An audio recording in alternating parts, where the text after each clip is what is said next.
Como ya hicimos con algunos de los líderes soviéticos, en este vídeo vamos a ver cómo eran las voces de los principales jerarcas del Tercer Reich. No he podido meter algunos de los discursos más conocidos porque a YouTube es especialmente sensible con estos temas y le cuesta distinguir entre un vídeo de carácter divulgativo y uno propagandístico. Da igual que lo contextualices, pero si detecta ciertos discursos te llega a cerrar el vídeo. Así que en este me conformo con que no lo acaben censurando. Vamos al grano. El primero, el personaje que todos habréis escuchado más, Adolf Hitler, dictador alemán desde 1933 hasta su suicidio a finales de abril de 1945. Por el canal ya tenéis varios vídeos que hablo sobre él y os he puesto este extracto en el que Hitler responde y ridiculiza la petición de Roosevelt de que frenara sus ansias expansionistas por Europa. Y activad los subtítulos para ver la traducción al español.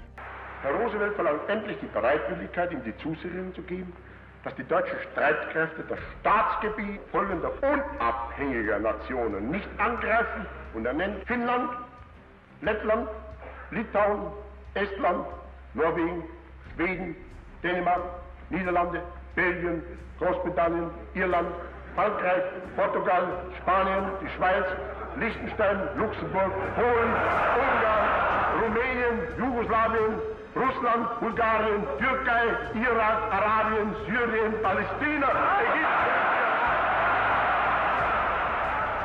Seguimos con Joseph Goebbels, ministro de propaganda de Hitler, otra de las personas que más cerca estuvo siempre del dictador. Y aquí os dejo el mitin del 18 de febrero de 1943 en el Sport Palace de Berlín. Es uno de los más conocidos, pronunciados por Goebbels, y en él advierte del difícil momento en el que se encuentra Alemania y llama a la población a mantenerse firme, a hacer la guerra total.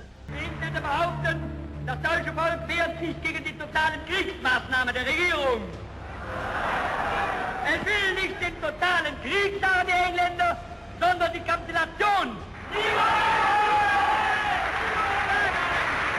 Wollt ihr den totalen Krieg? Als wir ihn uns heute überhaupt erst vorstellen können.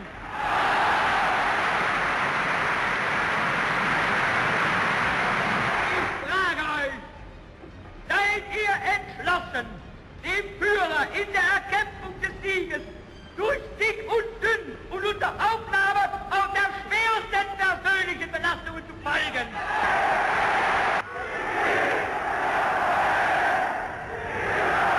Und Volk, steh auf und Sturm bricht los! En otro vídeo que encontraréis por el canal explico el final de estos jerarcas nazis.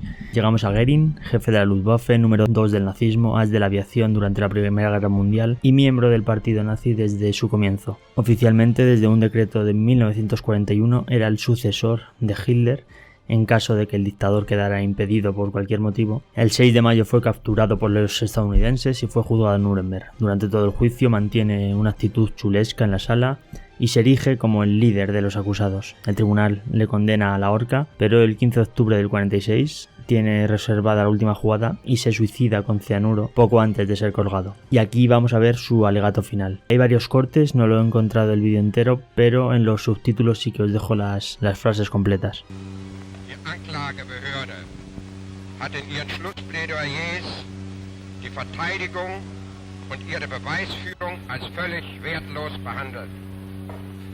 Die unter Eid gemachten Ausführungen der Angeklagten wurden von ihr dort als absolut wahr angenommen, wo diese zur Stützung der Anklage dienen konnten. Aber im gleichen Augenblick als Meineid bezeichnet, wo diese Aussagen die Anklage widerlegten. Das ist sehr primitiv. Ich habe alles getan, ihn durch Verhandlungen zu vermeiden. Als ausgebrochen, durch Kriege zu unterjochen, zu morden, zu rauben, y del jefe de la Luftwaffe al jefe de las SS, Himmler. En este caso es el discurso más importante de todos los que os he puesto, el más relevante históricamente, puesto que es uno de los documentos en los que uno de los máximos jerarcas del nazismo habla abiertamente del exterminio de los judíos. Este discurso se pronunció el 4 de octubre del 43 en Poznań, en Polonia, a un grupo de altos cargos de las SS. Himmler justificó de forma explícita el asesinato en masa de los judíos europeos. Y este discurso, tanto los audios como los documentos aprobados por el propio Himmler, fueron utilizados como prueba en Nuremberg. Ich meine die Judenevakuierung, die Ausrottung des jüdischen Volkes. Es gehört zu den Dingen, die man leicht ausspricht. Das jüdische Volk wird ausgerottet. Das sagt Ihnen jede Parteigenosse. Ganz klar, steht in unserem Programm drin. Ausschaltung der Juden, Ausrottung, machen wir, Kleinigkeit. Und dann kommen sie alle die braven 80 Millionen Deutschen, jeder hat seinen anständigen Juden, sagt, alle anderen sind Schweine. Der ist ein prima Jude. Und so gesehen, es durchgestanden hat keiner. Von euch werden die meisten wissen, was es heißt, wenn 100 Leichen beisammen liegen. Wenn 500 da liegen oder wenn 1000 da liegen. Und das durchgehalten zu haben und dabei, abgesehen von menschlichen Ausnahmeschwächen, anständig geblieben zu sein, hat uns hart gemacht und ist ein niemals genanntes und niemals zu nennendes Ruhmesblatt.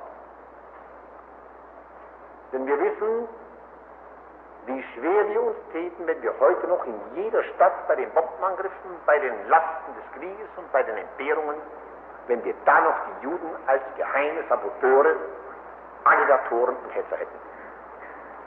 Wir würden wahrscheinlich in das Stadium des Jahres 16, 17 jetzt gekommen sein, wenn die Juden noch im deutschen Volkskörper säßen. Y volvemos otra vez al Tribunal de Nuremberg, en este caso Albert Speer, arquitecto personal de Hitler, el responsable de los proyectos faraónicos del dictador y desde febrero de 1942 ministro de armamento.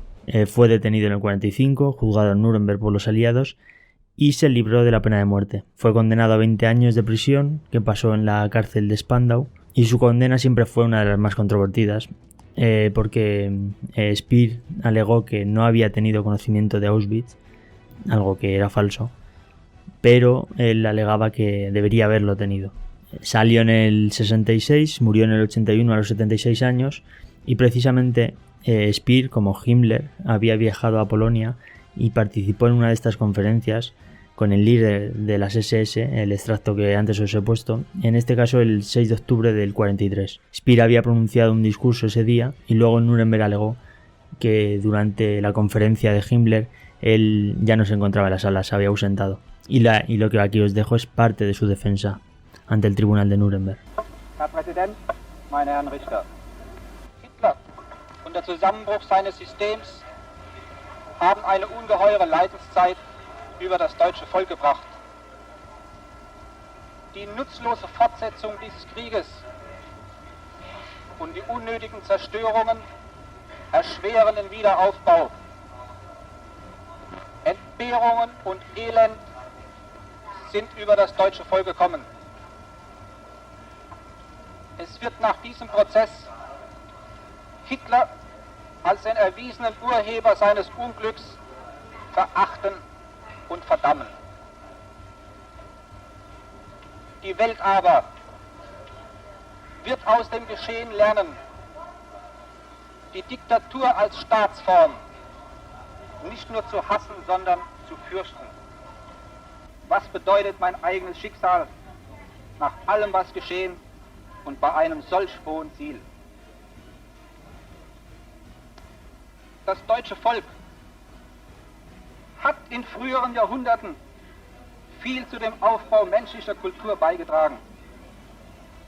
Es hat diese Beiträge oft in Zeiten geliefert, in denen es genauso ohnmächtig und hilflos war wie heute. Wertvolle Menschen lassen sich nicht zur Verzweiflung treiben.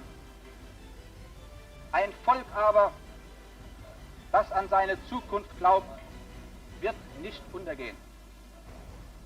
Gott schütze Deutschland und die abendländische Kultur.